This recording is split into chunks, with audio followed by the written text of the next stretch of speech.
Kaveli na alohi au kou e na oiwi o Oahu. Once again, the working hands of the Alu Like Oahu Island Center welcome you to the Alu Like Connection and this month's program, Hula Ho. Please join us now as we visit with resources that perpetuate and share the traditions of our kupuna through these modern times, through the vehicle of Hula Awana. E ho'omaha kākou e Hula Ho.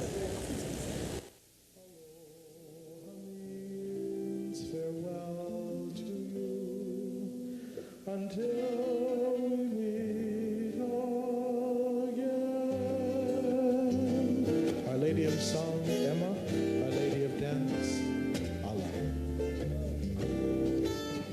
Are you on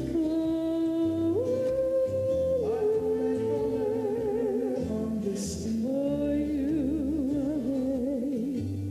to hold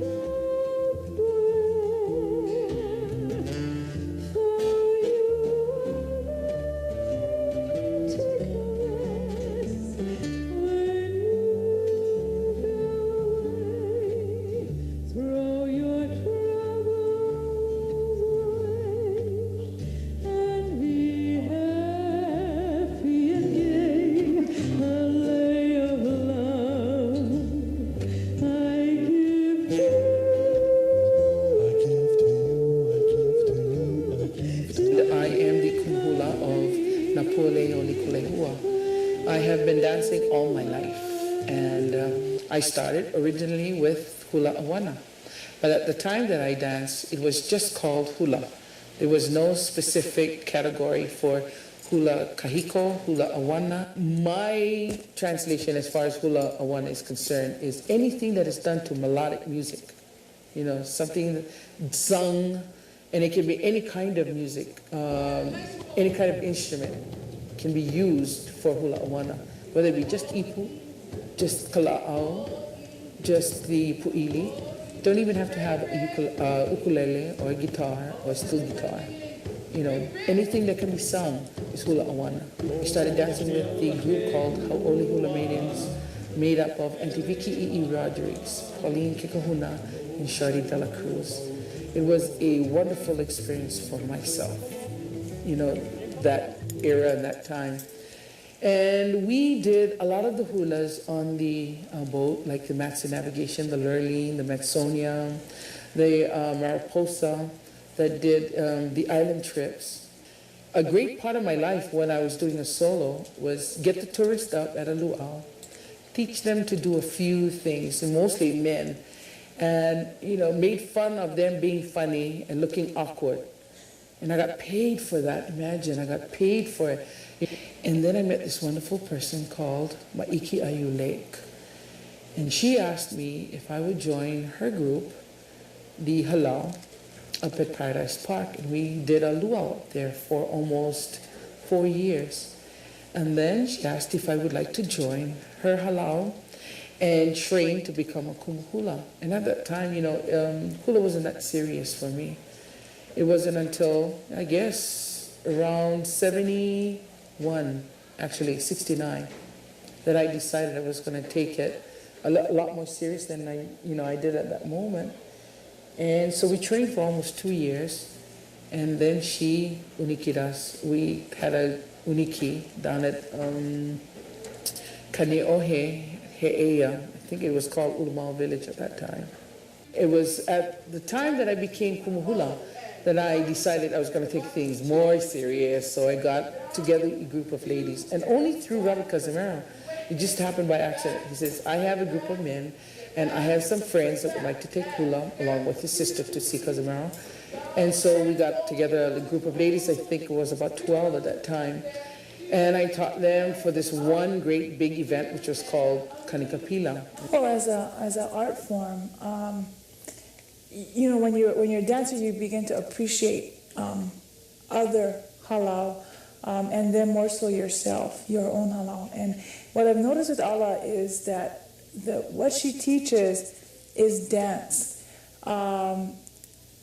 the basics of dance, whether it's modern, ballet. I saw in San Francisco, I watched Baryshnikov dance. And it was really amazing. I have never studied ballet yet. The things that Allah teaches as far as extension, the feelings coming from inside, it's universal to all dance. I guess it's just like music. Music is a universal language. And I like teaching. I never thought at that moment, I was so irresponsible in my whole life. I had nothing, that I could take so serious. I did comic stuff, and I'm really good at the comic stuff. But, the beginning of my career was mostly hula awana. And then I dabbed a little into comic work, and it worked good for me. And I found out that I could make lots of money being funny on stage. But we do down at the Royal Hawaiian, along with myself and the girls that I teach, and Robert and his boys, and Roland, is that we give them a flavor of a combination of many different things, and hopefully they are fulfilled when they stand up and leave the room.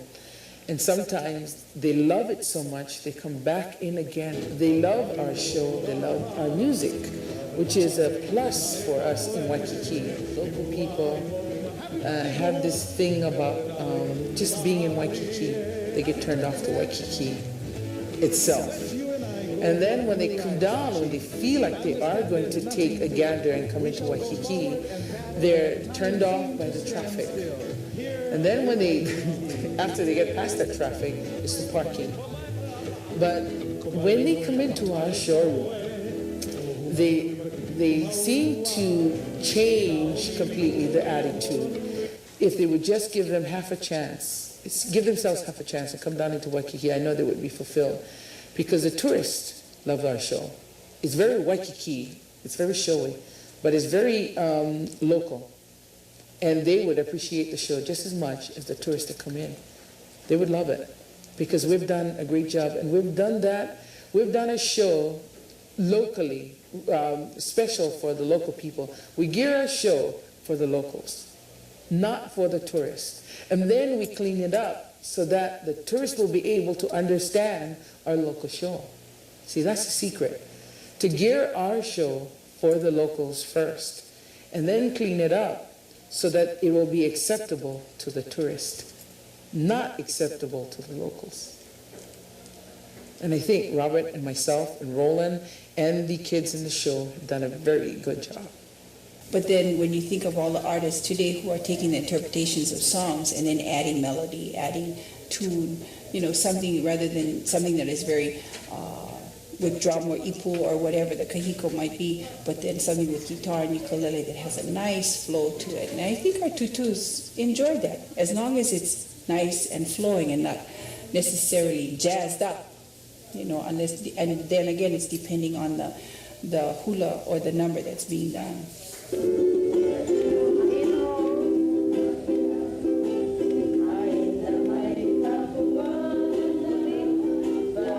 used to watch my parents dance when I was about 8, 9 years old, and I used to enjoy watching them dance. They used to dance, and used to have so much love in them when they danced. Watching their personality was so beautiful. So I acquired that love in me for the culture, the Hawaiian culture. That's how I really wanted to start to learn how to do the hula.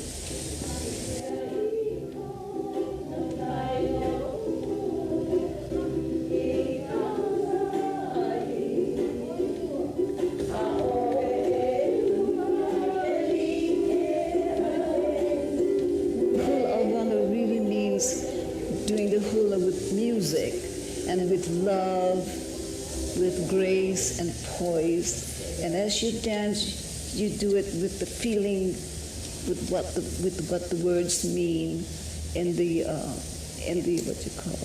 the song. Mm-hmm. Like the way we do here is we still keep our oiwi of doing the hula, but nowadays this generation is now picking up something that we haven't seen before.